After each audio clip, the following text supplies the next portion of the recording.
Bueno, compañeros y compañeras, les damos la bienvenida a esta charla, debate acá en la localidad de Morón.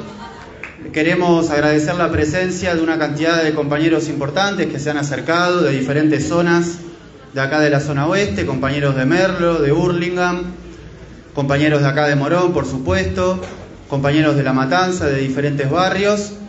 También están presentes delegaciones de docentes, de trabajadores estatales, de trabajadores del Hospital Posadas y otros sindicatos.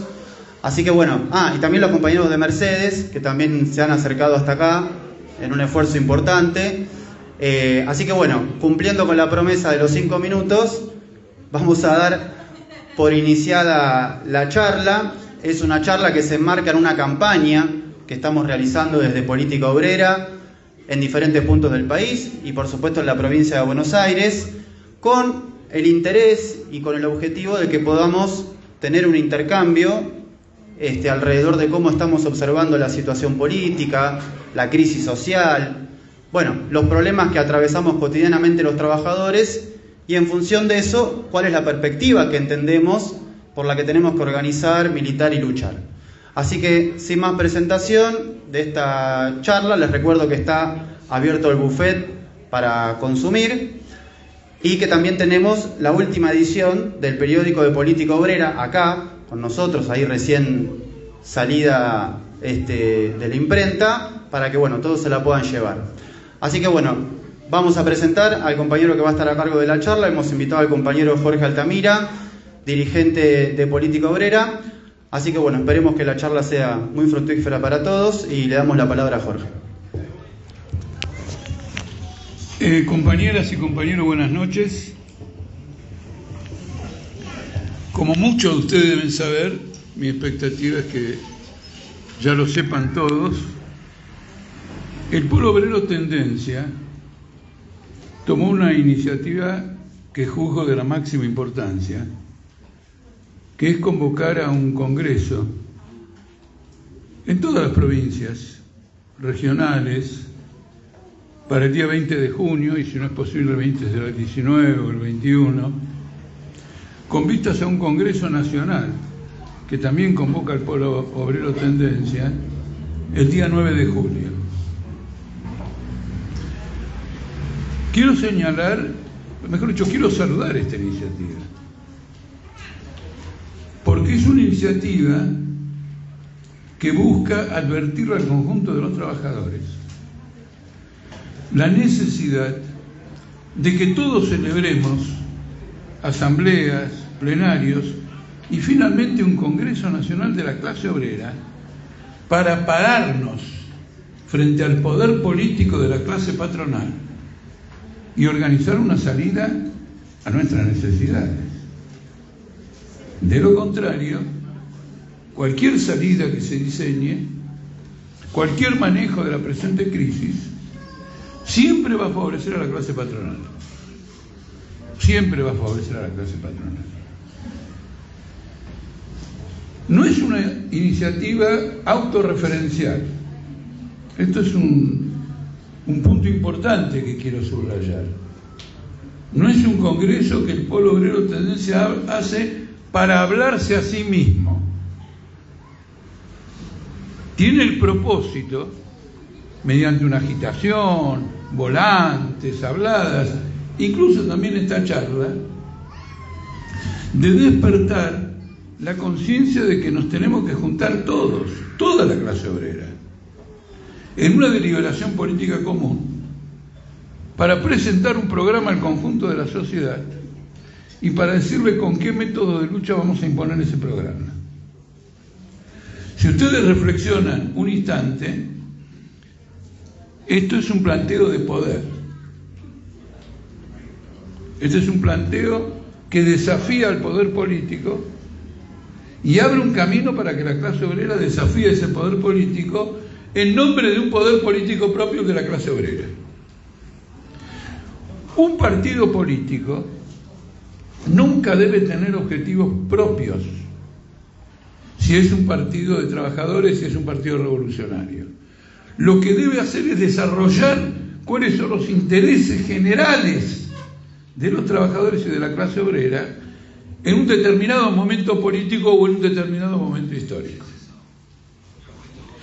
Ahora, esta iniciativa plantea un interrogante fundamental, porque cuando uno hace un señalamiento de esta envergadura, ¿a qué apunta? ¿Qué escenario en el país lo lleva a hacer un planteamiento de esta envergadura? Según la cual la clase obrera debe elegir delegados en las fábricas, debe elegir representantes en todos los lugares de trabajo y reunirse con un congreso para plantearse frente al poder.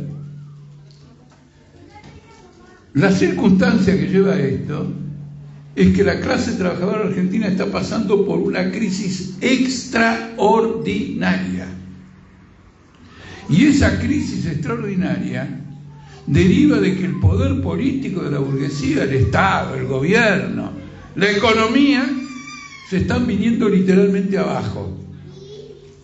Y en una sociedad que está dividida entre los que laburan y los que no laburan, los momentos de catástrofe económica los pagan los que laburan y no lo pagan los que no laburan.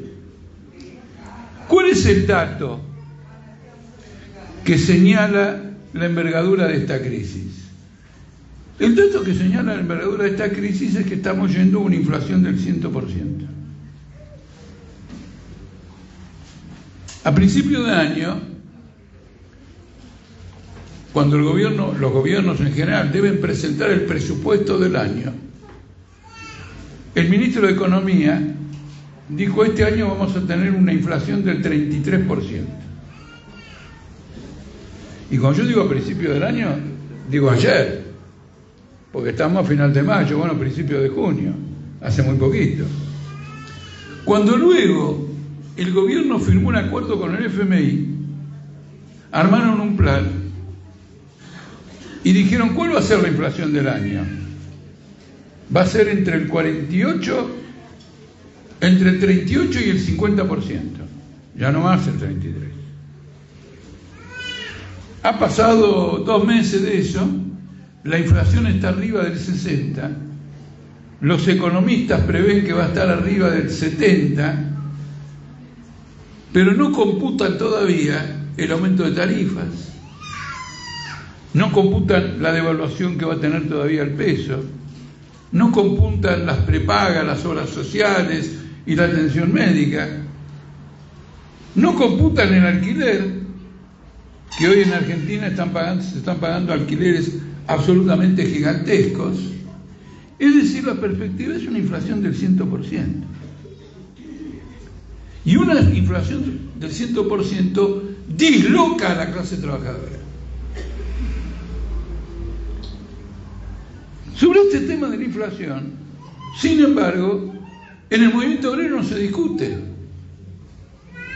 ¿O ustedes han tenido alguna vez en los barrios, o en las fábricas, o en cualquier lugar de trabajo, un debate acerca de a qué obedece la inflación y cómo se tiene que plantear la clase obrera frente a un proceso inflacionario? No. Finalmente, los sindicatos, es decir, la dirección de los sindicatos, en un determinado momento va y discute paritarias.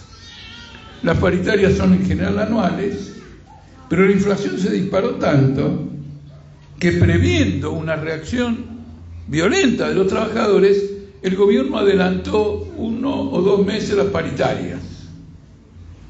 Es decir, que arriba advierten que están jugando con fuego con una inflación tan inmensa.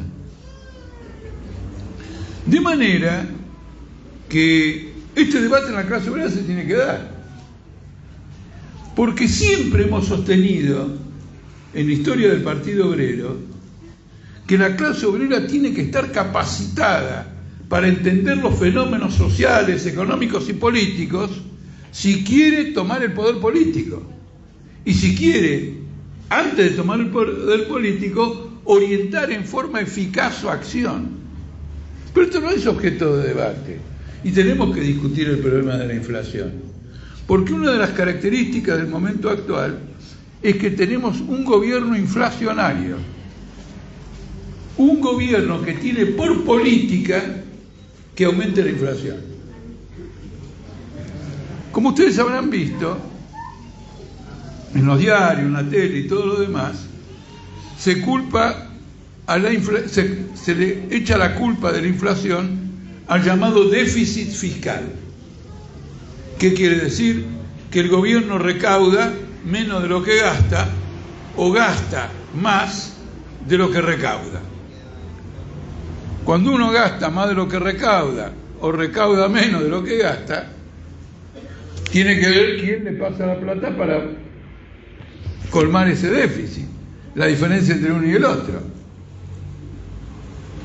Y el gobierno y el Estado argentino tiene problemas para que lo financie. Es decir, son pocos los que vienen y le dicen: che, ¿querés plata prestada? Yo tengo una gana bárbara de prestarte plata. No, el gobierno no los encuentra. Si los quiere encontrar, que los puede encontrar, tiene que ofrecerles tasas de interés altísimas. Miren, le voy a contar una cosa para nuestro pobre presidente. Resulta que este individuo decidió festejar el coronavirus. Y entonces armó un cumpleaños de su mujer en la residencia de Olivos. Eso lo saben todos. Claro, es un delito. Yo me acuerdo que una vez salí y me senté en el umbral de una esquina y vino el cali y me dijo: señor, no se puede estar en la calle. Dije: no, yo me voy a quedar acá porque un poquito de sol quiero tomar. Bueno, el tipo no solo podía estar por la calle, sino que hizo una festichola. Entonces creo que, no me acuerdo el número, ¿cuánto fue lo que lo multó la justicia? 3 millones. 3 millones de pesos. Lo multó con 3 millones de pesos. Entonces, para parecer que él no tiene 3 millones, anunció que le pedía un préstamo a un banco por 3 millones. Y el banco le cobra por esos 3 millones el 150% de interés, o el 120%. El 120% de interés. ¿Por qué? Porque la inflación es tan alta que si no le cobran un interés enorme, al banco pierde plata, porque presta 3 millones que dentro de un rato, en 6 meses, va a valer menos que eso. Lo único que quiero decirles con esto es que nuestro pobre presidente de la nación va a tener que pagar por intereses más plata que por el crédito. Y esto ilustra muy bien toda la dislocación económica que hay. Entonces se le atribuye al déficit fiscal porque el gobierno, no encontrando quien le preste, emite dinero del Banco Central para que se financie el déficit. Y como consecuencia de la emisión de ese dinero, todo el mundo dice que se produce la inflación. Si abordamos este tema de hoy acá, no voy a ser largo sobre el punto, es porque hay una cosa fundamental que hay que preguntarse y responder. El déficit fiscal, que no se puede financiar, que es mucho más del que dice, porque no se computa en ese déficit lo que la Argentina paga por deuda externa. No se computa. Porque como no puede pagar la deuda externa, cuando tiene que pagar, le pide al que tiene que pagar que le preste de nuevo. Entonces el otro le presta la misma cantidad de plata que antes, más todos los intereses del préstamo. ¿Está claro? En este caso, 3 millones, ¿no es cierto? 150 son 4 millones y medio. Entonces después, cuando tiene que ir a pagar todo, le dicen: bueno, ahora te presto por 7 millones y medio. Antes le presto por 3.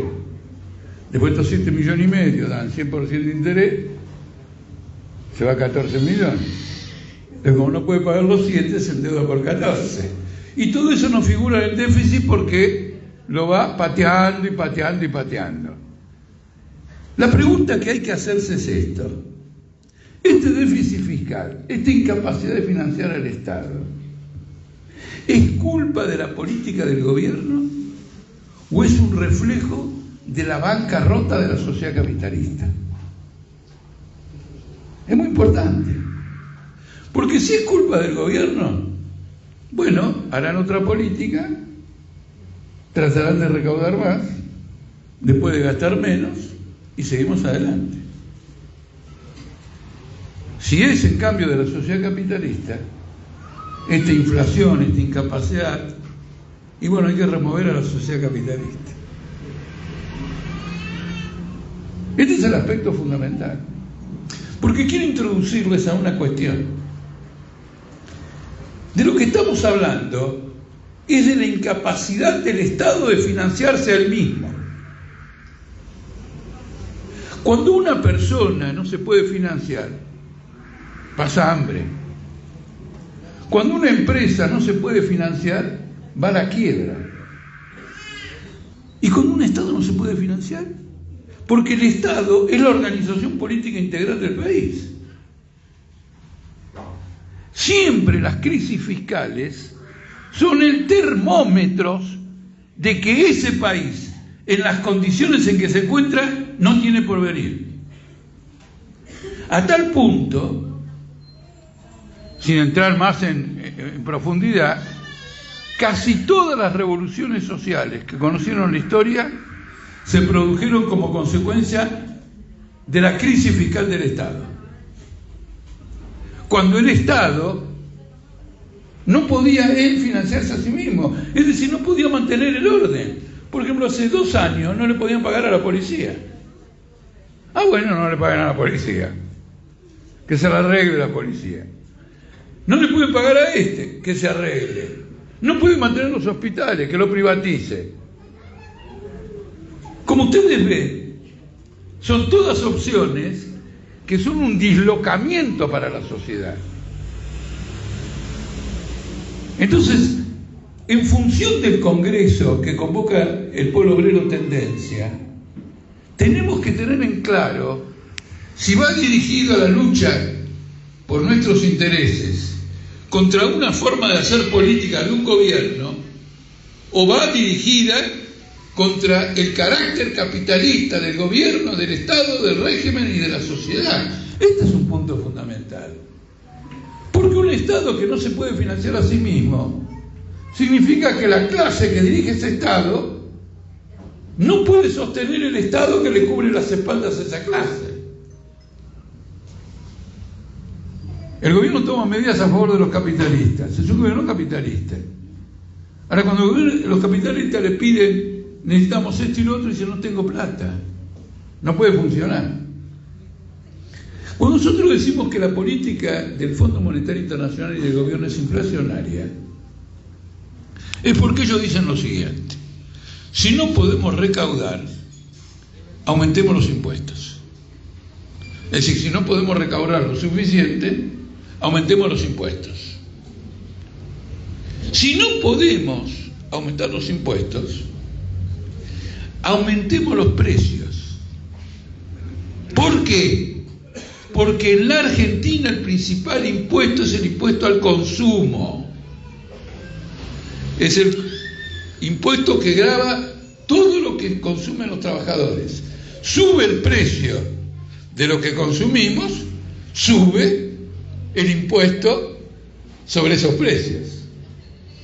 Entonces tenemos el fenómeno interesante de que la inflación es del 60% y el gobierno recauda el 80%. Es decir, la inflación ha aumentado un 60% y la recaudación del gobierno aumenta un 80%. ¿Cómo puede recaudar más que la propia inflación? Porque el impuesto principal va dirigido al consumo.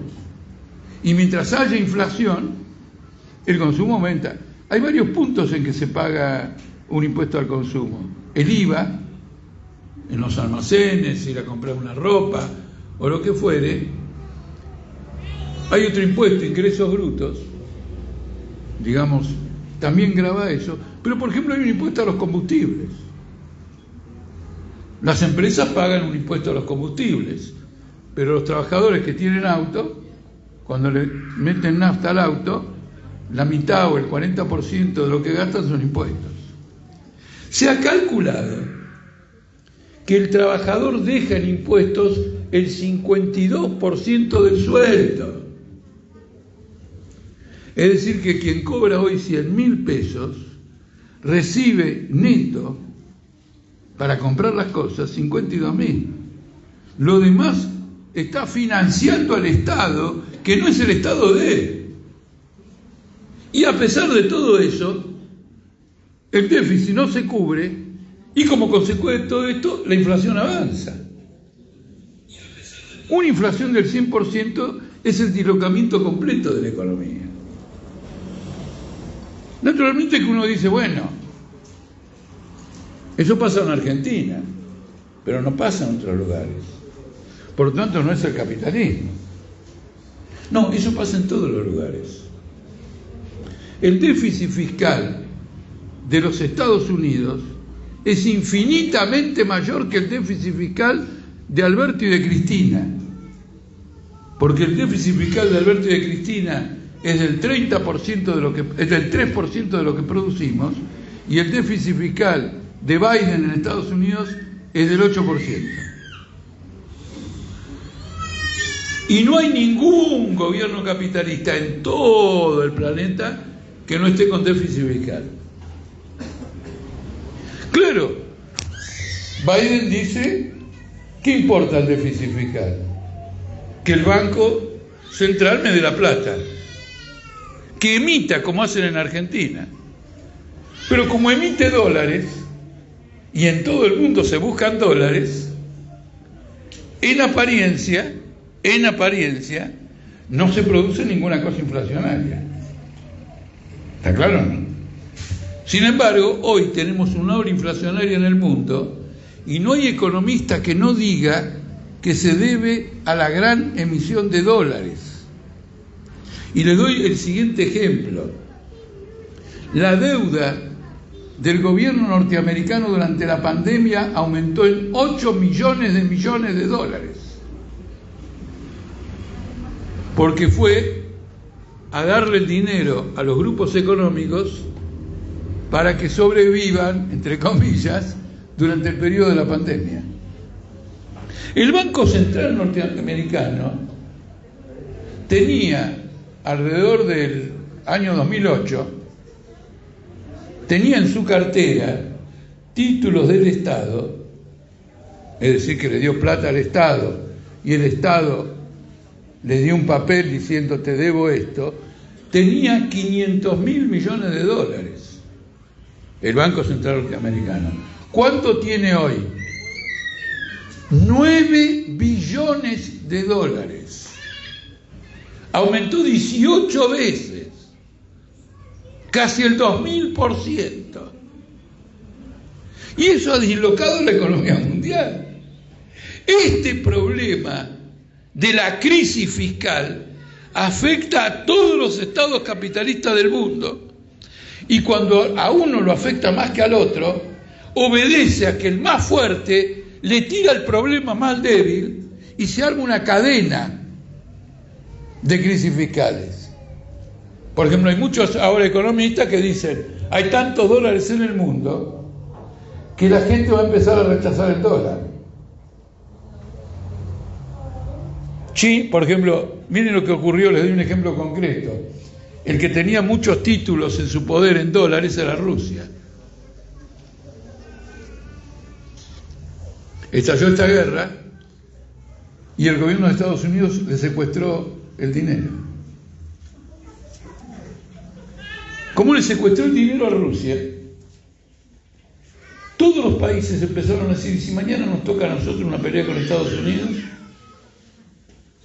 y tenemos dólares, nos va a secuestrar los dólares. Entonces empezaron a vender dólares los demás y a comprar euros, libras, otras monedas, a tener una variedad de monedas, porque si mañana hay una podrida con Estados Unidos, se salvan de lo que le pasó a Rusia. A Rusia no le pasó algo que no es joda.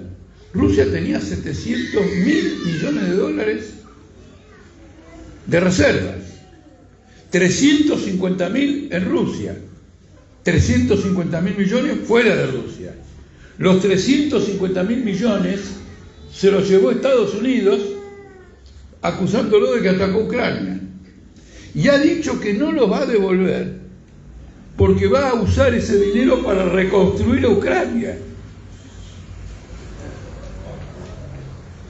quedándose con eso. Esto ha provocado un terremoto mundial. Por ejemplo, hoy Rusia y la India comercian y no usan el dólar. La India paga con rupias y los rusos pagan con rublos, porque si en el medio hay dólares, cae bajo la sanción norteamericana. ¿Qué quiero decirles con esto? En todos los países del mundo hay una crisis fiscal y por lo tanto una crisis del Estado, que no se puede financiar a sí mismo, y eso provoca una inflación, y la intensidad del fenómeno es mayor en los países más débiles que en los países más fuertes, entre otras cosas porque los más fuertes le descargan el problema a los más débiles. Rodríguez Larreta quiere ser presidente el año que viene y ha declarado insistentemente que él va a subir con un programa muy elaborado con anterioridad, que va a aplicar en los 3 primeros días de gobierno. Es decir, que es un programa de shock. Piensa parar esta inflación y todo lo demás con una devaluación del peso, con un aumento de los intereses, con un corte de los gastos sociales, es como un ataque brutal a los trabajadores. Yo le advierto a Rodríguez Larreta que tenga ojo, porque va a conseguir entrar al libro Guinness de un presidente que recién fue electo y ya cayó. Porque ustedes piensen en lo siguiente: Argentina tiene 300, casi 500.000, digamos, Argentina en su conjunto, tiene 500.000 millones de dólares de deuda. Si hay una devaluación, el dólar se pone más caro en pesos. Si el dólar está a 100 pesos, 500.000 millones de dólares son 50 millones de dólares.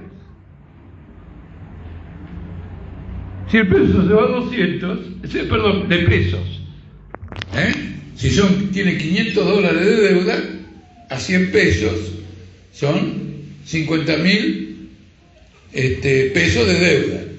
Si se devalúan a 200, los 50.000 pesos de deuda son 100.000. ¿Y cómo paga 100.000 pesos si no tiene los recursos? De manera que una devaluación de la moneda va a obligar a toda una nueva discusión de toda la deuda externa del país, a suspenderla o directamente a declarar un default. La crisis fiscal del Estado incorpora, aparte de la diferencia entre lo que se recauda y lo que se gasta, 500.000 millones de dólares de lo que se debe. Eso de deuda externa. La deuda interna en pesos se acerca a los 100.000 millones de dólares, con un detalle importante: se ajusta por inflación o se ajusta por dólar. Si devalúan el dólar, le pagan más, y si aumenta la inflación, les pagan más. Los únicos que no se ajustan por inflación y por dólar son los jubilados y otras categorías de trabajadores. Pero los capitalistas dueños de la deuda pública, tanto interna como externa, se ajustan por dólar y por inflación. Una devaluación significa un encarecimiento enorme de esa deuda pública. Entonces la crisis del Estado no es solo el déficit, es el déficit y la deuda a pagar, deuda que es impagable.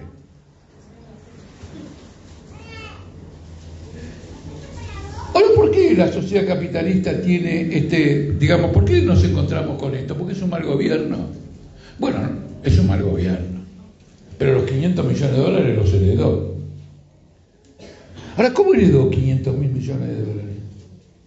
Porque yo, ya que estoy en Morón, aunque mejor sería estar en Merlo, para el ejemplo que voy a dar ahora, yo tengo anotado en mi cabeza mi ruta preferida, la que va de Merlos a Marcos Paz.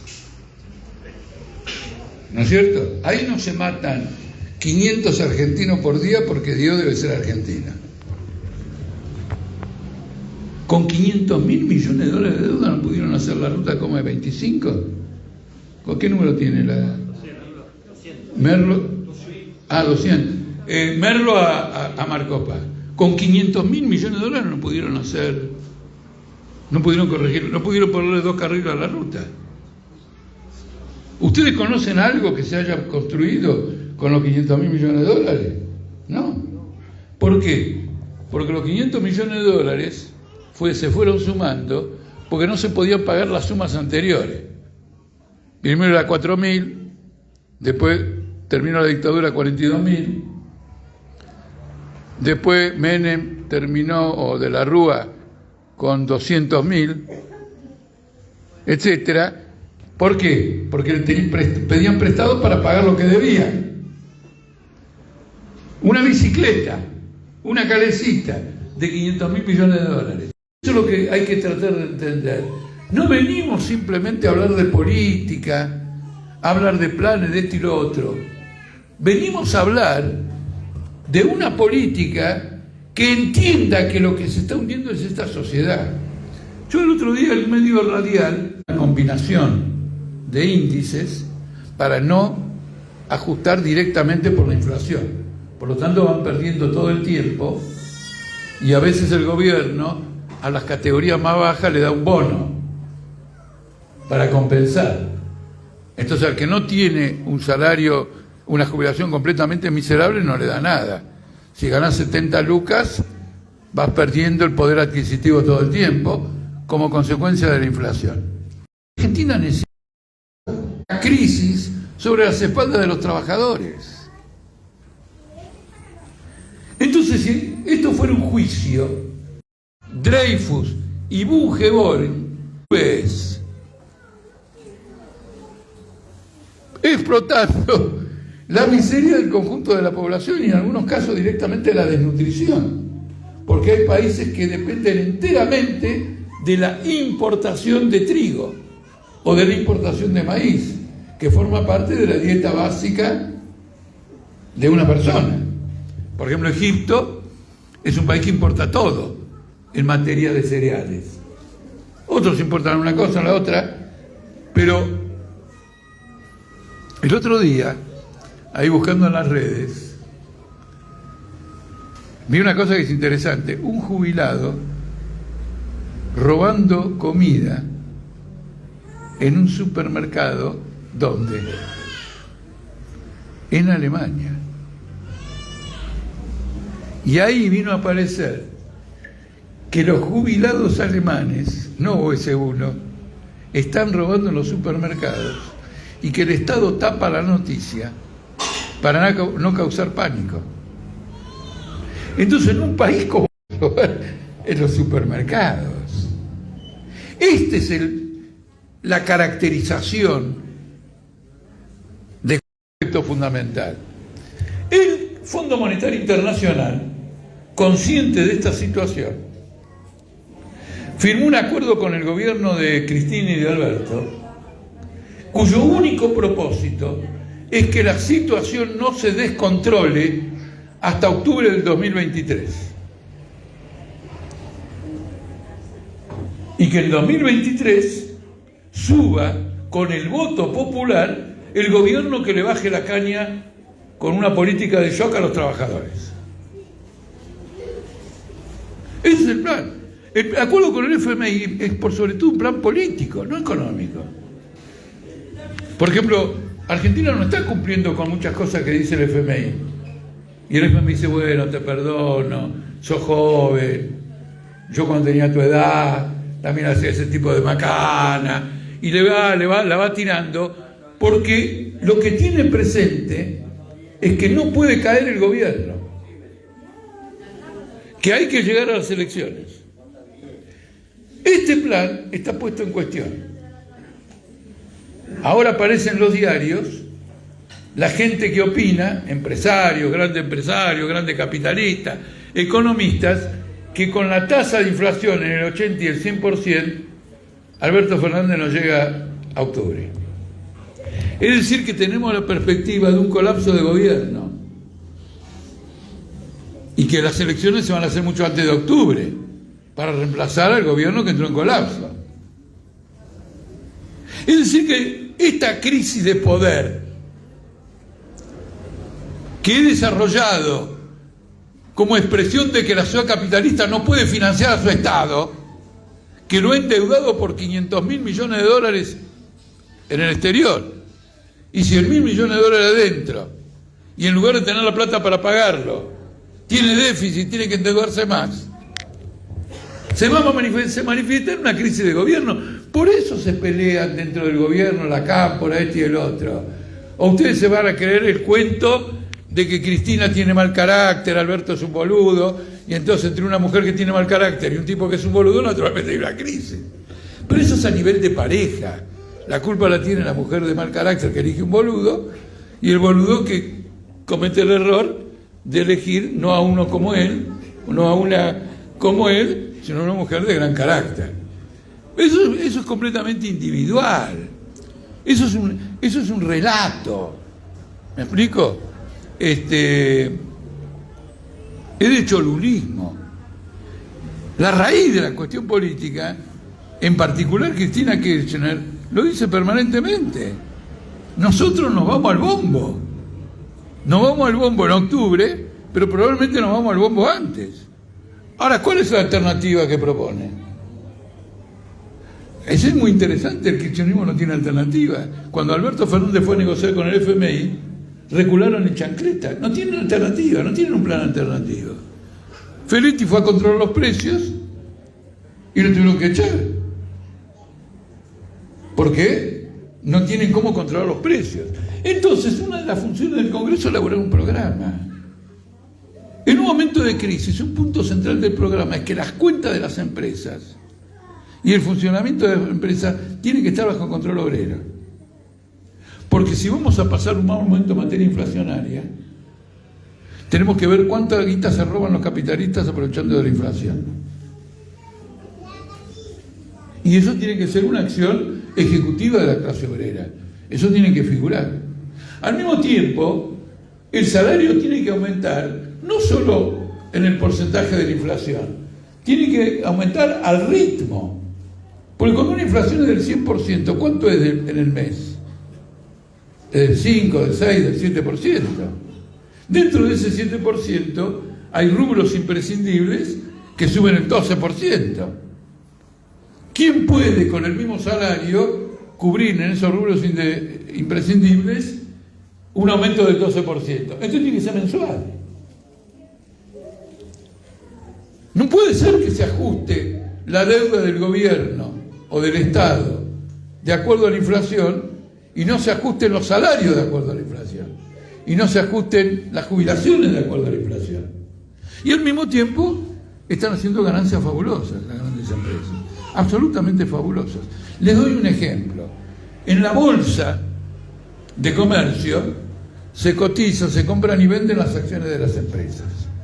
Como consecuencia de la guerra y de la crisis, las acciones están cayendo. Los capitalistas que tienen esas acciones pierden plata. ¿Menos quién? ¿Menos quién? Menos la industria de armas, que abastece a Ucrania con la OTAN en la guerra, menos la industria alimenticia y menos los pulpos petroleros, porque los precios se fueron por la nube. Entonces el cristinismo dijo, vamos a aplicar un impuesto a la ganancia inesperada. ¿Ustedes vieron el impuesto a la ganancia inesperada? No hay ningún impuesto a la ganancia inesperada.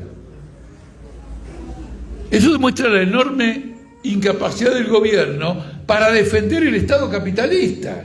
Porque si vos no pagás un impuesto a la ganancia inesperada, estás desfinanciando el Estado que cuida tus intereses. Es decir, el capital no es un capital colectivo, son capitalistas individuales. En una crisis se trata de salvar cada uno y ellos son un factor de sabotaje del Estado de ellos mismos. En un país con mayor estructura política se acaba de aplicar el impuesto a la ganancia inesperada. El impuesto a la ganancia inesperada es un impuesto que lo inventó Estados Unidos y lo acaba de aplicar el gobierno de Gran Bretaña.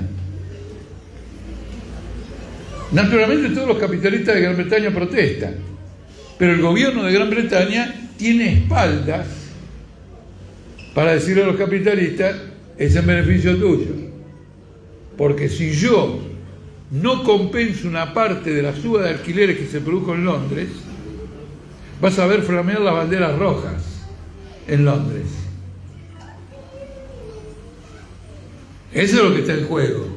Ustedes se dan cuenta que con estas alternativas que estamos desarrollando, lo que está en cuestión es el destino de la sociedad y el destino del poder político. En estas condiciones se hace el Congreso del Pueblo Obrero. No es una cosa autoproclamatoria, a ver cuántos somos, festejemos que hemos obtenido algunas conquistas, declarémonos más luchadores que cualquier otro. Nunca, eso se le ocurrirá a algún enemigo nuestro. No tiene nada que ver. Es un Congreso abierto. Desde el movimiento piquetero, desde un ala del movimiento piquetero, convoca a toda la clase obrera, porque el polo obrero se llama polo obrero porque se lo puso un congreso del Partido Obrero ahora después hago el cálculo, ¿no es cierto?, para decir que el movimiento piquetero y la clase obrera es una sola clase, que lo es por otra parte todo el tiempo, porque hay compañeros que tienen empleo y son despedidos y terminan participando en el movimiento piquetero. Y hay muchos compañeros, enorme cantidad de compañeros que están en el movimiento piquetero, viven de changas y de golpe también consiguen un laburo. Es decir, el trasvasamiento social se da en la familia, se da en el barrio y se da en todo el proceso. Es un movimiento de la clase obrera. Y tenemos que abordarlo como un movimiento de la clase obrera, es decir, clasista.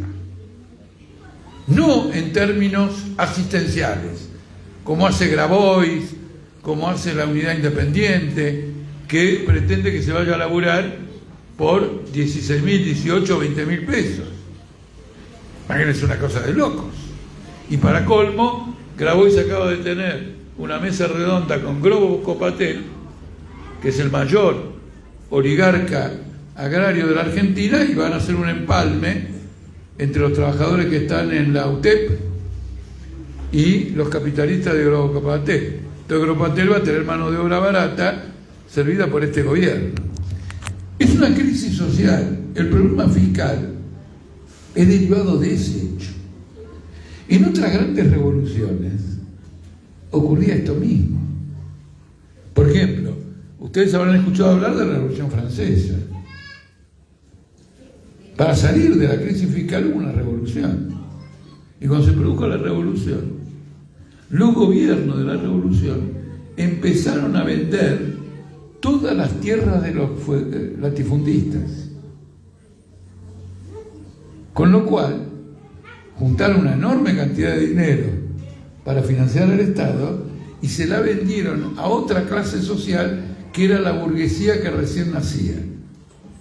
Y la burguesía que recién nacía empezó a producir para el mercado mundial, empezó a producir para esto, se amplió enormemente el horizonte de la producción y el Estado, asentado en ese cambio social, prosperó con las características de estos sistemas compuestos por burgueses que son todos ladrones. Es decir, que a la primera oportunidad que tienen de meter una mano en la lata lo van a hacer, pero con esa característica, admitiéndola, reconociéndola, digamos, resolvieron un Estado por otro. Esto no es similar a aquello, no se lo puede comparar, porque la burguesía que sustituyó a los grandes latifundistas que explotaban a los campesinos era una clase poseedora, una clase propietaria, una clase explotadora. Los proletarios, los obreros, que tienen que sustituir en el poder a la clase capitalista no son propietarios. No es una clase explotadora de ninguna manera. Entonces, el giro que esto produce en la historia es vasto. Por primera vez en la historia, la clase de los que no explotan, sino que los explotan, llega al poder político. Este es nuestro propósito. Entonces hay que ir a este congreso con propuestas, todo el mundo. Y nosotros ofrecemos las páginas de nuestro periódico para publicar las propuestas. No importa la opinión que tengamos sobre ellas. Si son muy buenas, más o menos buenas, regulares, las publicamos para que todo el mundo las discuta y llegue a planteamientos superiores. Porque con los pronunciamientos y con el programa que se aprueben en esos congresos, salimos a la calle a difundir las conclusiones de una masa importante de trabajadores. Minoría, pero una masa de trabajadores que vive esta situación. En un periodo que probablemente de aquí a fin de año existe la posibilidad de que el gobierno no termine su mandato. Y que como consecuencia de esto vuelen en pedazos todas las formaciones políticas justicialistas vinculadas a este gobierno. Todo un cambio de panorama. Esto es un escenario, no es una profecía. Esto va a ocurrir. Es un escenario que va a ocurrir con modificaciones de todo tipo que hoy todavía no podemos prever. Pero tenemos que estar activos en eso, porque hay una crisis de características excepcionales. Como ustedes ven, el objetivo de esta charla no es solo como parte del Partido Obrero al que pertenezco, del Partido Obrero Tendencia al que pertenezco, y de Política Obrera, difundir nuestras ideas, sino también colaborar activamente en un rico congreso, tanto el 20 de junio regionales como el 9 de julio. Tengo entendido que en la provincia de Buenos Aires, que es tan grande, no va a haber un único congreso regional, sino, no sé, por ejemplo, de oeste, por ejemplo, de norte, del interior, porque la provincia es muy grande, etcétera. Pero hay que ganar a la gente para que venga. Va a durar un día, va a haber una presentación, va a haber un debate, vamos a votar un programa, vamos a votar pronunciamientos para ir al Congreso Nacional y luego para iniciar una gran campaña. Porque es verdad aquello de que la lucha que se pierde es la que no se da nunca. Porque cuando hay una lucha, siempre hay una enseñanza. Y cuando la lucha es consciente, es decir, ¿qué quiere decir una lucha consciente? Que sabemos cuál es el propósito, sabemos cuál es la finalidad de esa lucha, sabemos qué objetivo queremos alcanzar. Aprendemos el doble porque nos damos cuenta qué cosas no hicimos del todo bien, qué cosas se pueden hacer mejor para alcanzar ese objetivo que solamente se puede descubrir en la práctica. Conversando, pensando, no se puede descubrir. Por lo tanto, hay que ir al terreno de la lucha a probar la firmeza de los planteamientos y a ver la reacción de todos los compañeros, sumándolos a este proceso. Este es el planteamiento que quiero traer acá, que con mayor o menor claridad he tratado de transmitirles a ustedes y que podemos debatirlo si a ustedes les parece. Muchísimas gracias.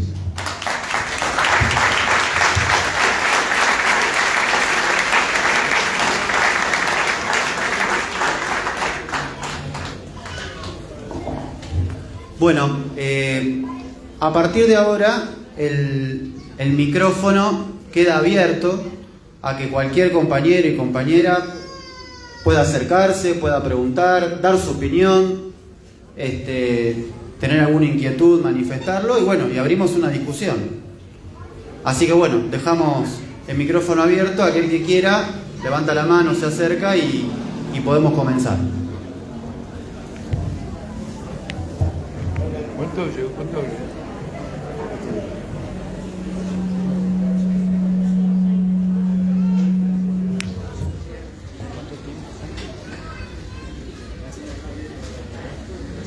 Minutos. Dale. Sí, pero fue bastante pedagógico, me parece.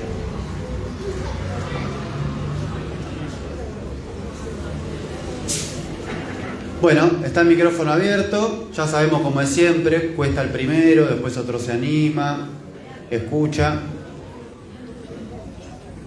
Así que está abierto para que cualquier compañero y compañera pueda intervenir.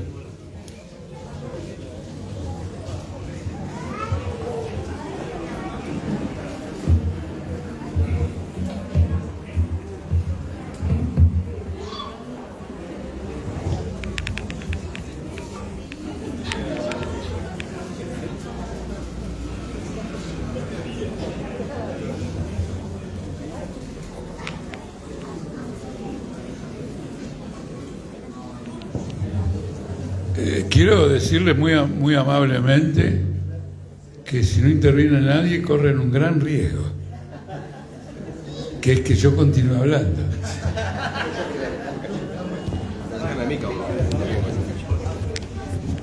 Hola, ¿qué tal? Bueno, no, simplemente comentarles que durante esta semana... ¿Me tengo que irme para allá? ¿Para dónde? ¿Para acá? ¿Para el lado de Jorge? ¿Para acá? ¿Ahí nomás? Bueno, me quedo por acá. Capaz que acá estoy mejor. ¿Qué tal? ¿Cómo te va? Bueno, no, quiero comentarles que ayer, toda esta semana, de alguna manera se generó toda una situación bastante fuerte dentro de INTA y también de alguna manera se está generando alguna situación muy importante a raíz de lo que comentaba Jorge, porque, bueno, en todos los lugares están siendo pulverizados los salarios. Ustedes imagínense que un trabajador de INTA, una vez que ingresaba, como los salarios eran regulares, a veces en algunos momentos fueron más o menos buenos y en otros no tanto, en estos momentos han caído tanto que, por ejemplo, un doctor, digo, un doctor no es un médico, porque la gente le llama doctor al médico o al abogado. Doctor es el que hace un doctorado, ¿no? Pero un doctor que es alguien, por ejemplo, que es médico y después hace un doctorado, después se recibe de doctor. Para eso tiene que estudiar mucho. Un doctor se la pasa toda la vida estudiando, incluso son un científico. De alguna manera el Estado hizo un llamado concurso, pero bueno, ese llamado concurso para que entre un doctor a trabajar en INTA, con experiencia, a veces el doctorado en Estados Unidos, en otros lugares, el puesto de trabajo con dinero del bolsillo es de 97.000 pesos. Y por supuesto muchos tienen que alquilar, tienen hijos, qué sé yo. Por supuesto que así ni bien abrían los concursos, que son muy buscados, porque no hay trabajo, inmediatamente muchos desertaban. Y comenzaron a desertar los doctores, después comenzaron a desertar personal de muchísimos años en INTA, y después empezaron a desertar los trabajadores de apoyo, porque incluso para cubrir un puesto de apoyo, un técnico gana casi el doble en cualquier empresa de acá de la zona, que tiene salarios bajos. Entonces, hablando de esta crisis del Estado, la gente que entraba al INTA es muy difícil que renuncien o que se vayan. En 4 meses, en esta crisis, renunciaron casi 700 trabajadores, se fueron directamente. Entonces, por supuesto, es una situación enormemente crítica. Finalmente, después de 15 años que no se abría la paritaria sectorial, después de marchas y movilizaciones y asambleas que logramos hacer, los sindicatos, mejor dicho, el propio Estado, se vio obligado a abrir la paritaria sectorial en el INTA. Bueno, en paralelo que se abría la paritaria sectorial, la burocracia de ATE nos impugnó, y el rol ese que yo como paritario nacional lo tenía que cumplir, me fue desplazando con una serie de maniobras y de mentiras. Bueno, finalmente todo eso lo denunciamos, lo repudiamos, y finalmente llegó el día de ayer la paritaria sectorial.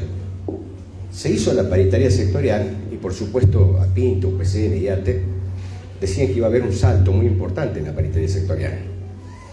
Y bueno, nosotros se nos fue negado ingresar a la paritaria sectorial como representantes ahí frente a la Plaza de Mayo, y está la Secretaría de la Función Pública, donde se discuten las paritarias de todos los estatales, después de la paritaria general que ya había pasado. Entonces, el acuerdo era superar, digamos, de alguna manera, el aumento en cuotas y, por supuesto, que se había dado en la paritaria general, compensarlo de alguna manera para pegar un saltito más.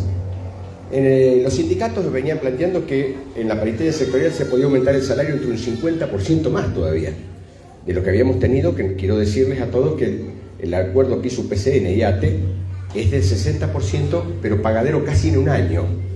Volvemos al mismo problema de siempre, digamos, que en definitiva, cuando vos vas a comprar algo, lo pagas en el acto, el aumento. Y después el salario llega, los aumentos sucesivos, en un año.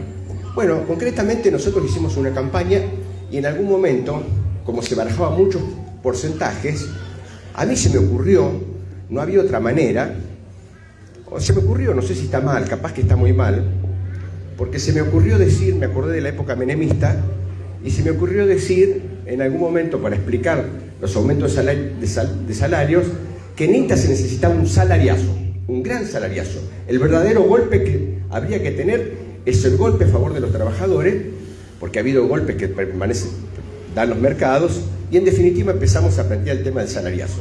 Enseguida lo tomó la gente, pero en días, fue muy rápido, y finalmente llegó ayer el día de la paritaria, y la paritaria se hizo a escondidas de los trabajadores de INTA, porque nosotros nunca nos entregaron la dirección de la paritaria, y por supuesto yo tuve que citar a los compañeros para ver cómo íbamos a hacer un escrache a Flavio Vergara de ATE, que iba a entrar usurpándonos a nosotros y violentando la situación, y no había manera de llegar, no sabíamos a qué hora, en qué edificio, en qué lugar lo hacían, y finalmente, como no podíamos llegar a ese horario, hicimos una pequeña asamblea, juntamos a los paritarios a las 8:30, 9 de la mañana, anunciando, mientras todos decían que íbamos a tener aumentos del 60% más el 50% de salario, casi en una sola cuota, nosotros estábamos denunciándolo allí, en un lugar, digamos, que hicimos una asamblea, específicamente. Bueno, por ahí anda un videíto que hicimos para mandarlo.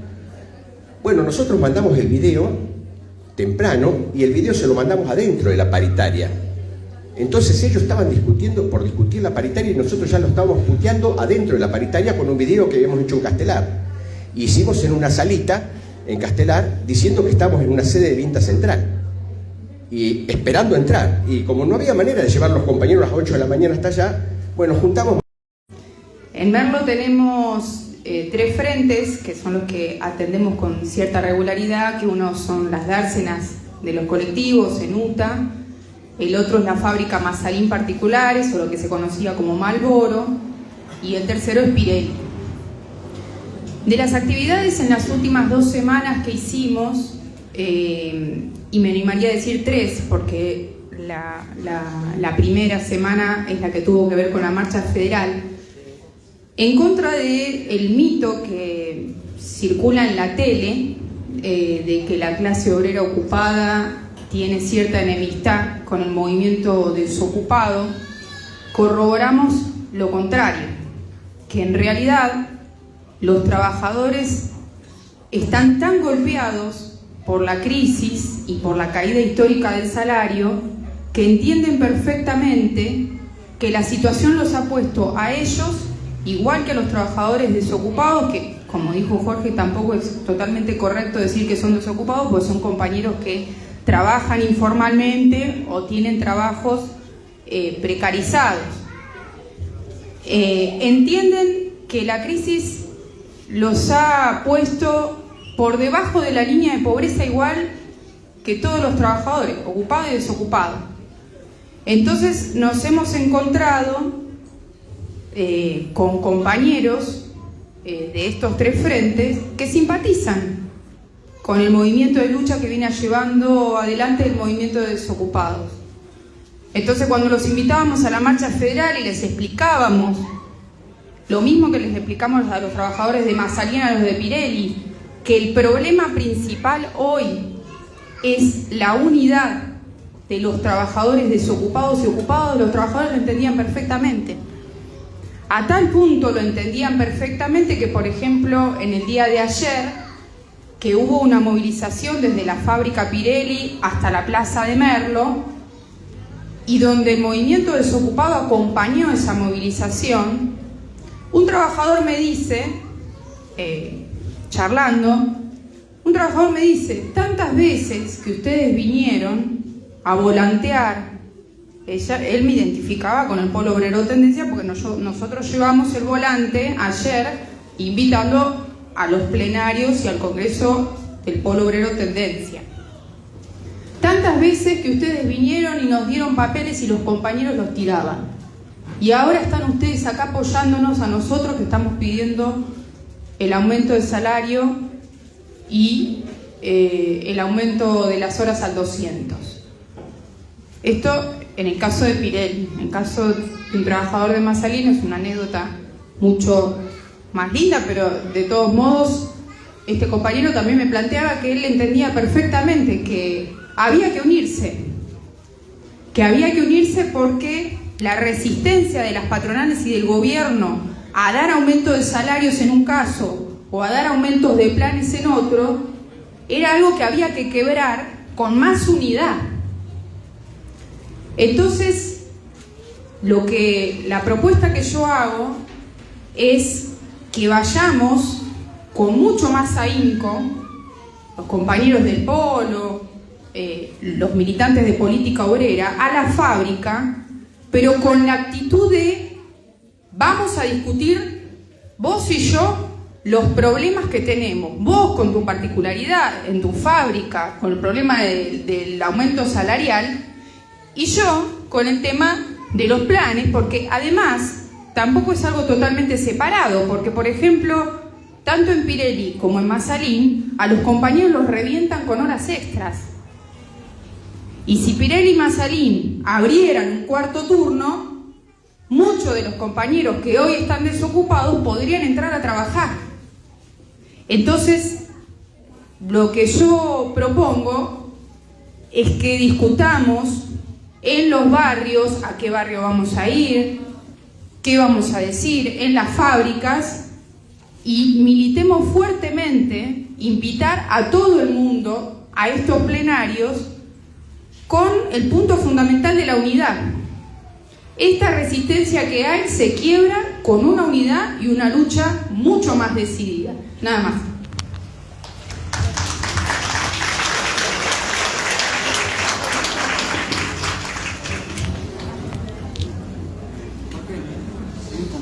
No importa. Ahora. Ocurre lo siguiente. Siempre he sostenido, lo acabo de decir cuando me tocó hace un rato intervenir, que el único lugar donde se aprende cómo orientarse es en la propia lucha. Naturalmente que para aprender en la lucha hay que ir a la lucha con un propósito, con una finalidad, porque si no, no se puede aprender. Si yo voy con una finalidad y veo que la finalidad esa no es parcialmente rechazada o que requiere más explicación, voy corrigiendo. Si no tengo un propósito, ¿qué voy a corregir? No tengo nada que corregir. Uno corrige aquello que está planteando. Este es un ejemplo importante. Yo quiero colocar ahora un tema de discusión, tanto aquí, pero si no es aquí, en los plenarios y en los congresos, la consigna del cuarto turno laboral. ¿Por qué? Porque uno puede recoger la información de las fábricas que sustituyen un cuarto turno, haciendo trabajar a los compañeros los domingos o los sábados, porque les resulta a la patronal más caro tomar más personal que pagar un 50% o lo que fuere, no, porque no quieren pagar la SUTNA el 200 por ese mismo trabajo. E ir con el reclamo a esa empresa del cuarto turno laboral, ir a Pirelli, hacer una concentración a Pirelli, y en la zona de Merlo tomar a Pirelli como ejemplo o como caso por el cuarto turno laboral e insistir y convocar a los otros movimientos por el cuarto turno laboral. Es una buena agitación, pienso, no es que estoy seguro, pienso. Es una muy buena agitación en vista al Congreso. Porque el Congreso va a tener que discutir este tema de que las patronales prefieren que los trabajadores hagan extras a tomar más trabajadores. Cuando nosotros en realidad lo que necesitamos es que más trabajadores trabajen y el salario sea mayor para compensar lo que uno deja de ganar en los días extras. Y al ganar para uno el fin de semana, está ganando para la familia, está ganando para uno mismo, en descanso, en capacidad de estudio y de todas las vocaciones que hay. Entonces, pues, esto es un tema importante. Yo sigo este tema en todos los lugares, pero hasta que la compañera Patricia recién no intervino, no había logrado conectarlo con una acción práctica. Tomar fábricas señaladas en los distritos, 1, 2, y hacerlo punto focal de todo el movimiento de compañeros desocupados por el cuarto turno, y llegar a establecer una política en común con los trabajadores ahí, que si no, nosotros nos pronunciamos por el cuarto turno y las extras van al salario de la semana corriente. Me interesó intervenir antes de que hablaran otros compañeros sobre esto, porque creo que tenemos que impulsar el método de escuchar los problemas que transmiten otros compañeros para elaborar iniciativas originales, que se adaptan, que tienen que ver con el momento, e impulsar el movimiento hacia adelante. La otra aclaración que quiero hacer es que, como ustedes ven en los señalamientos de los compañeros que intervinieron, la burocracia sindical está del lado del Estado. Y en la intervención mía hablé poco de la burocracia sindical. Pero naturalmente siempre señalamos nuestra crítica a la burocracia sindical. Lo que quería que se entendiera bien, y este era el objeto de la charla, es cómo un socialista caracteriza la inflación en la Argentina y la crisis fiscal para tener nuevas herramientas sobre esto. En segundo lugar, la burocracia no frena más nada, ya que se tocó el tema. La burocracia no tiene autoridad, y diría que hasta ni tiene aparato para frenar. Lo que está frenando el movimiento es un proceso de confusión que hay y de desorientación entre los trabajadores. Porque ustedes piensen lo siguiente: cuando más grave se pone una situación, el obrero empieza a sentir, el compañero empieza a sentir que no es un problema salarial que él tiene con la fábrica, que esto es de otra vastedad, y no sabe cómo digerirlo. Vamos a tomar un ejemplo concreto. Nosotros pensamos que el salario mínimo tiene que ser igual al costo de la canasta familiar, el mínimo. Eso significa que en este momento la canasta familiar debe estar en 150.000 pesos. ¿Cuánto? Bueno, vamos a ponerle 200.000 pesos, porque para el ejemplo que quiero tomar me interesa que sea más cara la canasta familiar. 200.000 pesos. Naturalmente, esa es la canasta familiar, es el salario mínimo. Después están las distintas categorías, especializaciones. En esa categoría ganarán 300.000, en otra ganarán 400.000. Si uno va a un trabajador y le plantea un salario mínimo de 200.000 pesos, el trabajador va a decir: vos me estás tomando el pelo. ¿Cómo vamos a sacar 200.000 pesos? Es una barbaridad. Pero che, esta canasta familiar. No, pero vos estás loco.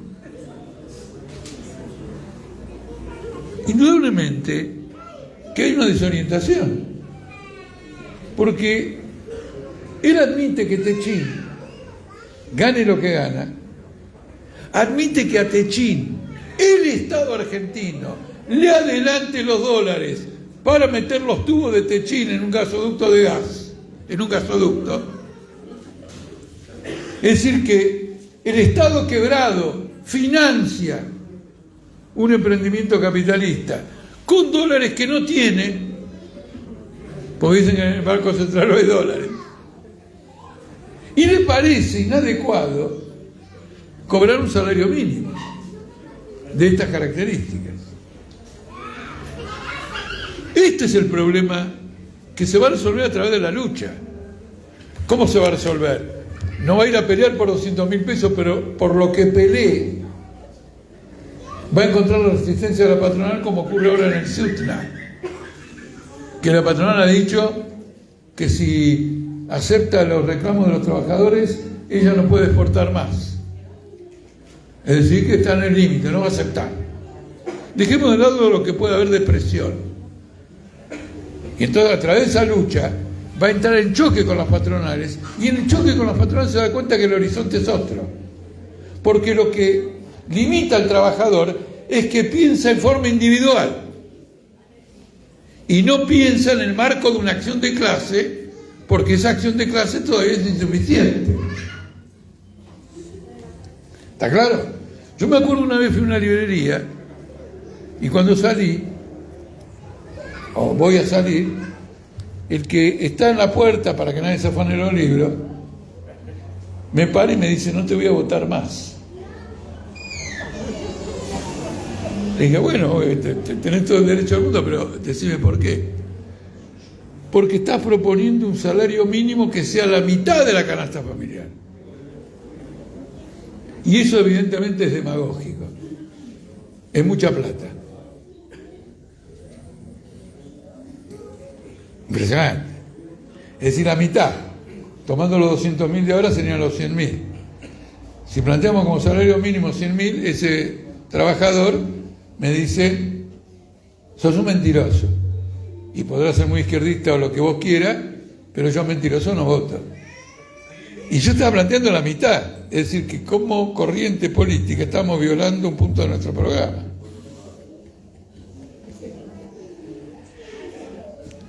Entonces el tema es tomar la iniciativa para impulsar una acción colectiva que movilice a la clase como clase. Cuando eso ocurra, los sindicatos van a empezar a moverse para frenar. Pero yo quiero recordarles algo muy importante. En el año 75, cuando se protagonizó probablemente la huelga general más prolongada de la clase obrera argentina, la burocracia desapareció del escenario. Desapareció. Todo era del clasismo.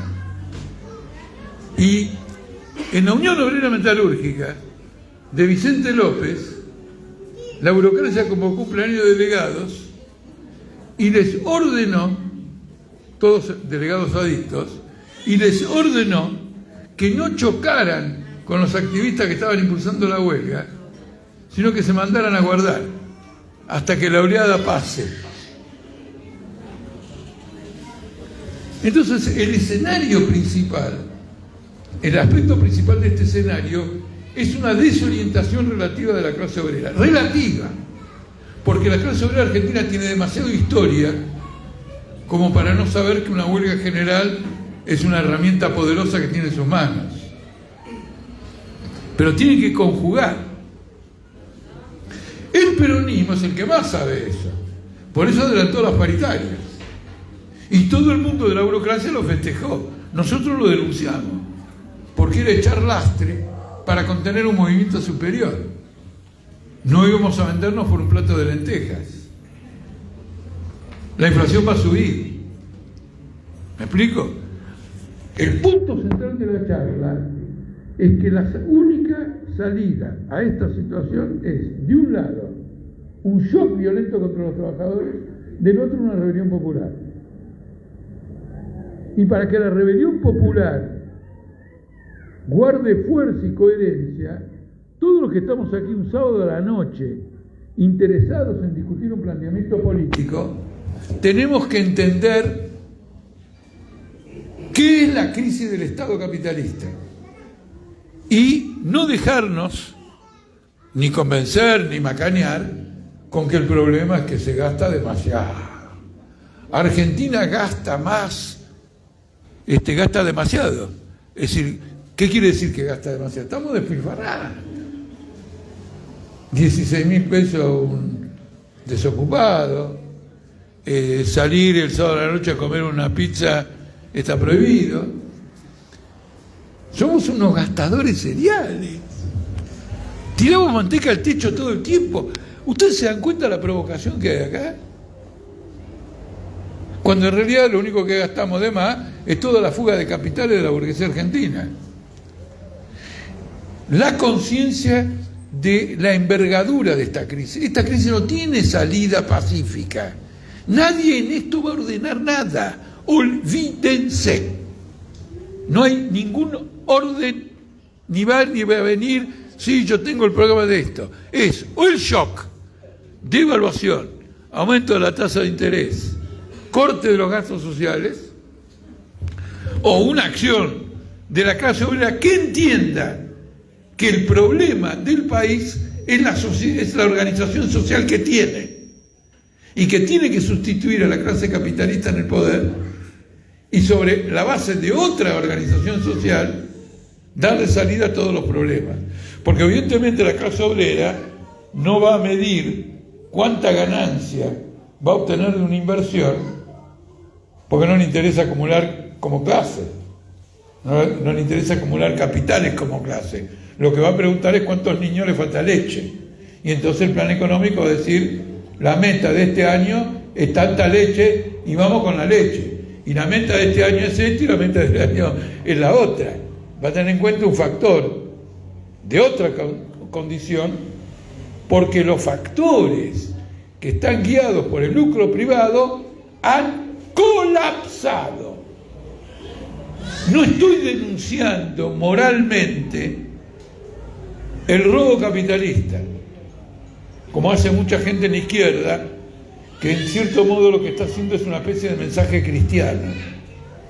Miren qué malos que son, pongamos bondad en el mundo y demos a todos. No. Lo que nosotros estamos planteando es que los malos colapsaron, no pueden gobernar más y están obligados a arrastrar a la guerra, a la muerte y a la desnutrición a las grandes masas para salvar su sistema, convirtiendo la crisis capitalista en una crisis humanitaria.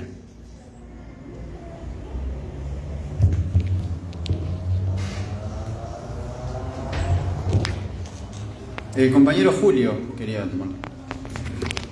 Bueno, con el referido de Jorge, me hace recordar algo de las asambleas piqueteras que hemos participado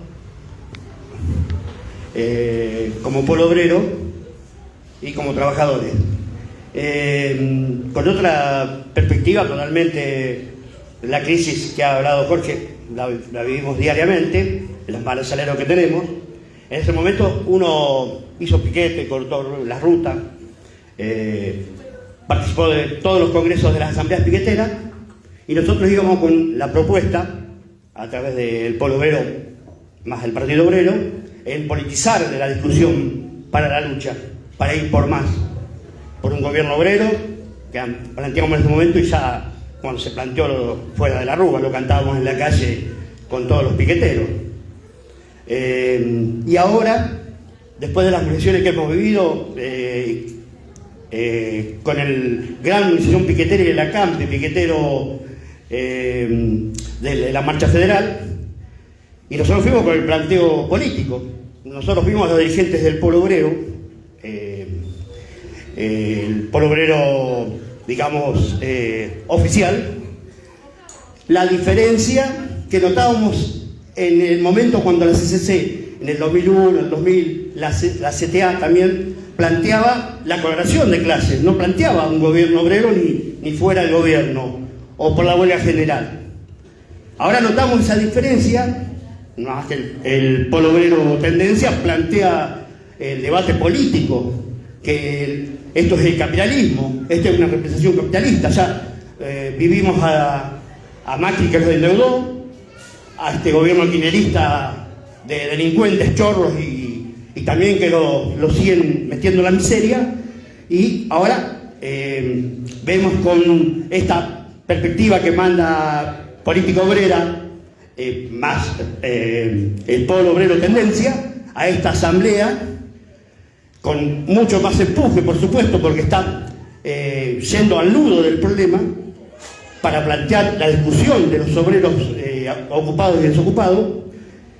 ¿Y cómo hacemos? Esa es la duda que tengo, porque participamos como Polo Obrero en ese momento, cuando fuimos a la asamblea para discutir con CTA y con los movimientos sociales de correlación de clase, y no con una diferencia de clase en la intervención de esas asambleas. Y ahora tenemos a un Polo Obrero que se movilizó en la marcha federal y que planteaba prácticamente bolsones como lo hacía la CTA o la CC en esos momentos. ¿Cómo hacemos ahora para... Nosotros vamos a ir a esta campaña, vamos a hacer asambleas, vamos a...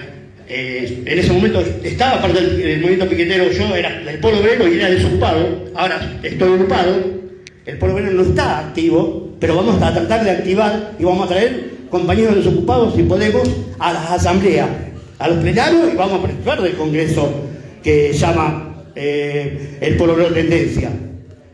Y mi duda es cómo intervenimos para movilizar o intervenir en el movimiento piquetero, que la dirige una gran cantidad, el Polo Obrero oficial, que está con la perspectiva de tener más diputados de izquierda en el Congreso, cuando esto está hecho pelotas. ¿Cómo le planteamos a ellos para ir por las asambleas estas, para que participe su movimiento, para, por supuesto, ganarle gente a la actividad revolucionaria, para ir por la huelga general, para ir contra todo esto, esta política entreguista? Y cómo quebramos ese movimiento que, digamos, antes era la CCC, la CTA, que era corredor de clase. ¿Cómo hacemos para politizar ese movimiento de masa que le falta la calidad? No ir por bolsones, vamos por todos los que lo han sacado del capitalismo, hasta el trabajo. Gracias, eso es mi humilde consejo. Julio.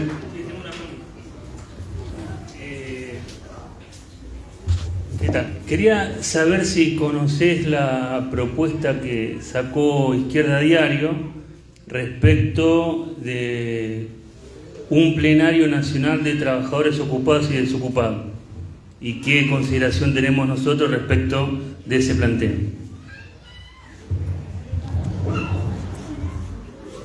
Bueno, no conozco el planteo, pero si plantean un plenario de trabajadores ocupados y desocupados,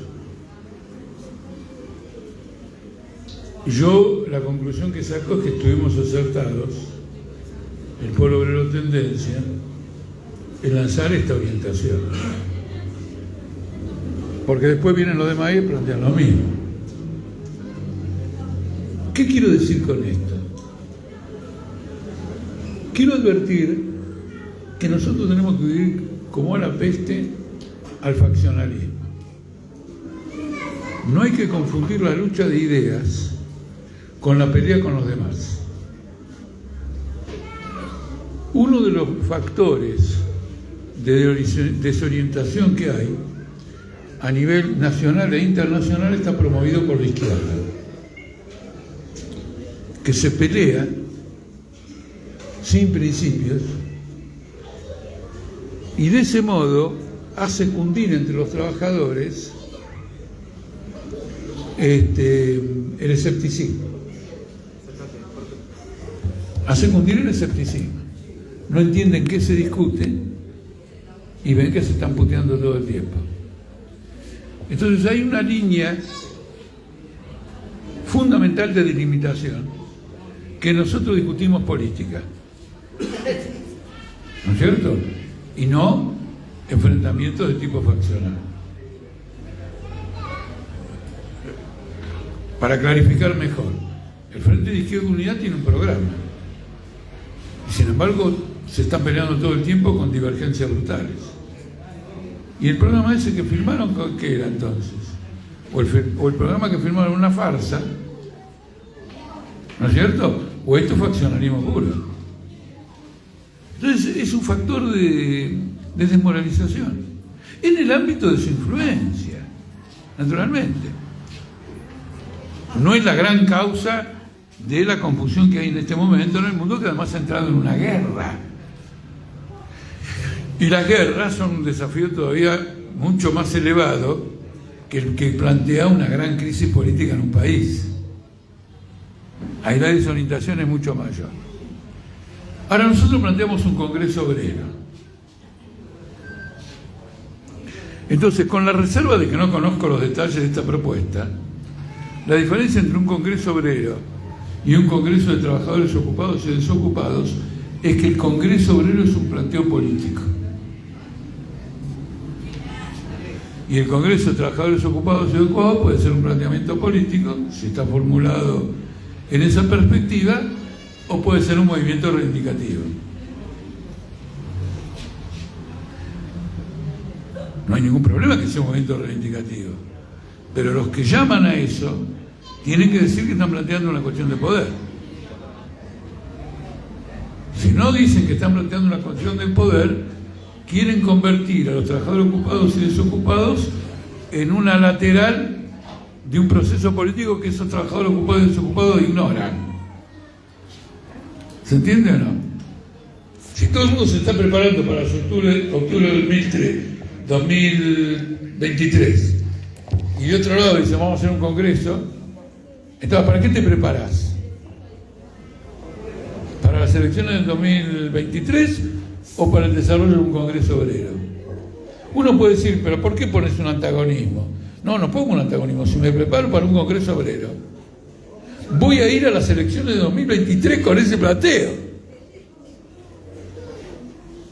Yo no caigo tan fácilmente, y creo que lo tienen que haber observado, en el antielectoralismo. Para mí el antielectoralismo es de necios. Van a elecciones, quieren conquistar una representación parlamentaria. Muy bien, vamos a elecciones, vamos a conquistar una representación parlamentaria. ¿Cuándo los socialistas estuvimos en contra de eso? Pero sobre una plataforma revolucionaria, donde el objetivo no es la representación parlamentaria y el método no es las elecciones, sino que se vale de las elecciones y se vale de la representación parlamentaria para desarrollar la autonomía política de la clase obrera y la acción directa de los trabajadores. Esto lo voy a repetir, porque hay mucha gente que se confunde y cree que nosotros somos una tendencia porque nosotros hemos abandonado el electoralismo. De ninguna manera. De ninguna manera. No le vamos a ceder el campo electoral a Milei, a Rodríguez Larreta, a Alberto Fernández, a Cristina Fernández o a Guado de Petro. Nosotros no cedemos un terreno político a la burguesía, ni un milímetro en ningún terreno. Estamos prendidos como sanguijuelas a la crisis de la burguesía. La vamos a correr al detalle. ¿No es cierto? Entonces, acá tenemos el lado positivo y el lado negativo. Nosotros hicimos un planteamiento, no vamos a decir ahora que se copiaron, nada. No. Entre otras cosas porque seguro que no se copiaron. Porque nosotros tenemos una orientación política que no se puede copiar. ¿Se entiende o no? O entras en la original o no. ¿Me explico? No se puede, en política no se puede hacer ese contrabando. Se puede hacer un contrabando demagógico. Pero el contrabando de dos líneas políticas que son iguales en dos partidos diferentes no existe. Entonces, a lo que voy es esto.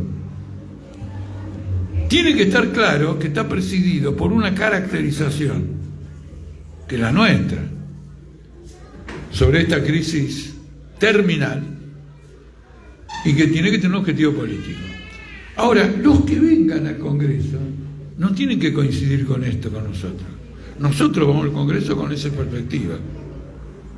Y somos tan honestos, por razones muy principista muy clara, que se lo decimos a todos. Vos querés ir al Congreso porque tenés tu propio objetivo, la lucha de trabajadores, esta cosa, la otra. Muy bien. Él sabe que nosotros vamos a apoyar eso, pero con una perspectiva determinada. ¿No es cierto? Entonces, no conozco todo esto. ¿Qué es lo que dice textualmente y todo lo demás? Si lo conocen, escriba para el periódico haciendo un comentario, un análisis, etcétera, etcétera. Pero es un dato positivo. Ahora, en la marcha federal se prometió que se iba a haber una Asamblea Nacional de Trabajadores Ocupados y Desocupados. Y todavía no la veo. Y antes de la marcha federal también. Entonces se suponía que la marcha federal iba a ser una introducción a esa Asamblea Nacional. Pero nadie convocó ninguna Asamblea Nacional. Después hay una tendencia del Polo Obrero Oficial a convocar a asambleas nacionales con exclusiones. Por ejemplo, va a decir, no, pero ustedes no. Metodológicamente es grave, porque es una señal de que uno no toma los intereses de la clase obrera en su conjunto, sino que tiene sus preferencias. Es un golpe mortal a la unidad de la clase obrera como método. No, pero ustedes son 4. Ah, pero como método es mortal. Porque por otra parte, si somos 4, ponernos la alfombra roja, no podemos joder a nadie. ¿Está claro? Entre 15 millones de trabajadores, 4 no pueden causar ningún sosiego. Es un problema de método. Tenemos que defender mucho. Nosotros defendemos mucho todo esto porque es una ruta única en la unidad de la clase obrera. Es una ruta única. Por eso una cosa es la discusión política, los temas, y otra cosa es pelearte con otro de aparato contra aparato. Eso tiene que ser extirpado porque aliena, enajena, expulsa del campo del socialismo y de la izquierda a los trabajadores. El primero que advirtió de esto, por otra parte, fue Carlos Marx. Ya en el año 1849. Quiero decirles, para que tengan una idea, dentro de poco se van a cumplir 200 años. Advirtió que el sectarismo y las sectas son un cáncer. Y eso es muy importante. Yo cerré mi discurso el primer congreso de política obrera en noviembre de 1975 con este discurso de que el cáncer, de que el sectarismo es un cáncer para el movimiento obrero. Entonces, si esta iniciativa va en esa dirección, maravilloso, hay que empezar a impulsarla, hay que estudiar qué dice, hay que empezar a impulsarla. Ahora, quiero insistir en la propuesta que hizo la compañera. Yo creo que es una gran iniciativa. Por ejemplo, tener 10 blancos en el país. Blancos, objetivos. 10 empresas. ¿Por qué? Porque le da un carácter práctico al problema del reparto de las horas de trabajo. En lugar de decir, bueno, que la humanidad reparta los trabajos, dice, no, una fábrica. ¿Está claro o no? Y segundo, esta en particular, porque esta tiene estas horas extra y todo. ¿Está claro? Una victoria de ese tipo y se transforma en una conquista mundial. Empieza a avivarse todo el mundo. Y este es un aporte. Este aporte de la compañera es lo más significativo que ha ocurrido hasta ahora, desde que se convocó a hacer un congreso. El Polo Obrero Tendencia convocó a hacer un congreso.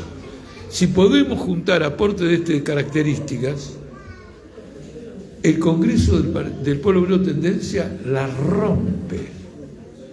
Va a ser un escándalo. Un escándalo. Si podemos acercar esto. Y uno dice, pero ¿cómo, Jorge? Hablaste del derrumbe del capitalismo y ahora te arreglás una empresa que haga el cuarto turno. Ahí está. El arte siempre, cuando uno tiene un hilo muy largo, es agarrarlo por la punta y estirar. Al final se plantea problemas de poder. Y lo primero que va a decir que se plantea un problema de poder va a ser el gobierno. ¿Cómo no? ¿Cómo se llama lo que hace Grabois? Unidad. No la economía popular. No los planes sociales. No esto, no lo otro. Atacar la propiedad privada capitalista. Acá se va a laburar como reclama la clase obrera. Miren qué cosa importante. Si se abre el cuarto turno, la fábrica sigue siendo capitalista. ¿O no? Sí. Los obreros siguen siendo explotados. Sin embargo, el cuarto turno revela que se ha iniciado una transición en que la clase obrera pasa a dominar la situación. Porque un capitalista tiene que organizar su trabajo no de acuerdo a las directivas de relaciones humanas, sino de acuerdo a las exigencias del pueblo obrero tendencia o del conjunto del movimiento obrero. Entonces vos tenés ahí una prueba de poder.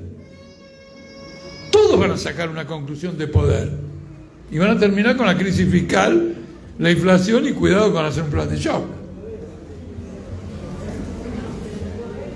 ¿Se entiende el método? Me interesa mucho que se vea la unidad de toda la propuesta.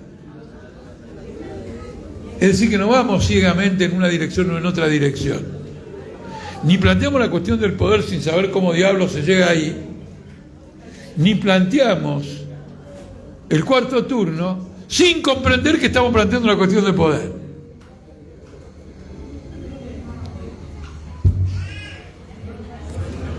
Así que vamos a tener que leer la propuesta esta del PTS. Acá, como el compañero es un activo colaborador con el periódico, ya puede hacer un comentario. Y te diría más. Creo que debe haber un artículo en Política Obrera proponiendo el cuarto turno y contando experiencias prácticas. Y eso sería un aporte al Congreso. Y por primera vez, porque hasta ahora no ha habido nada, vamos a palpitar en las páginas de Política Obrera el Congreso que convoca el Polo Obrero Tendencia.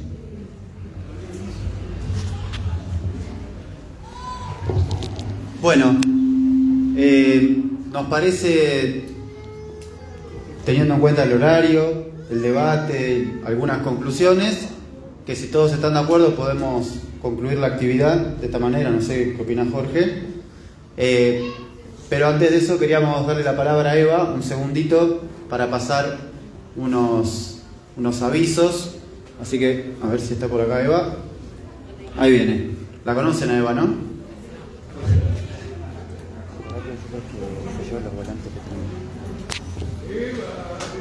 En primer lugar, compañeros, antes que se me olvide, le digo que hay volantes. No se vayan sin llevarlos. Bueno, compañeros, hoy la charla estuvo colmada de compañeros. Vinieron compañeros de los barrios de Matanza, de distintos lugares, como lo dijo Mariano. Pero quería pasarles un aviso. El día 10 vamos a hacer en Hurlingham un plenario de todos los compañeros del Polo en la casa de Francis. Pero sé que ya Matanza tuvo un plenario y que vamos a plenario el Moreno, el Merlo, para que todos los compañeros del Polo tomen en sus manos esta campaña y todo el mundo sepa de qué se trata este congreso y pueda hacer sus aportes. Compañeros, hay toda una actividad que tenemos que llevar adelante, ir a la fábrica, llevar los volantes, ir a hablar con los compañeros, pedirle adhesiones, pedirle pronunciamientos, invitar a los compañeros al plenario zonal, que lo vamos a hacer el 20 de junio, estamos buscando un salón, e invitar a los compañeros trabajadores en Siderar, en el INTA, docentes, en las fábricas, en distintas regionales hemos hecho planes.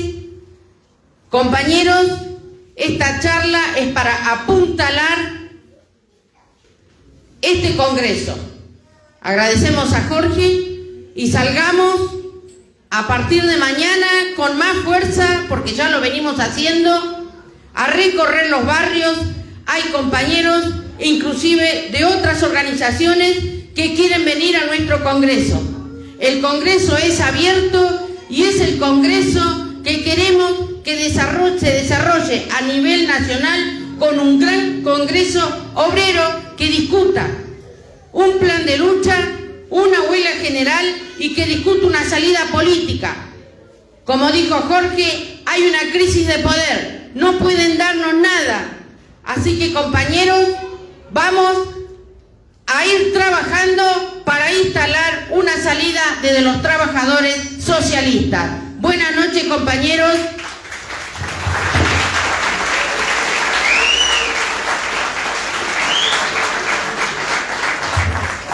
Bueno, lo único que le vamos a pedir ahora es una colaboración para ordenar el lugar, para limpiar.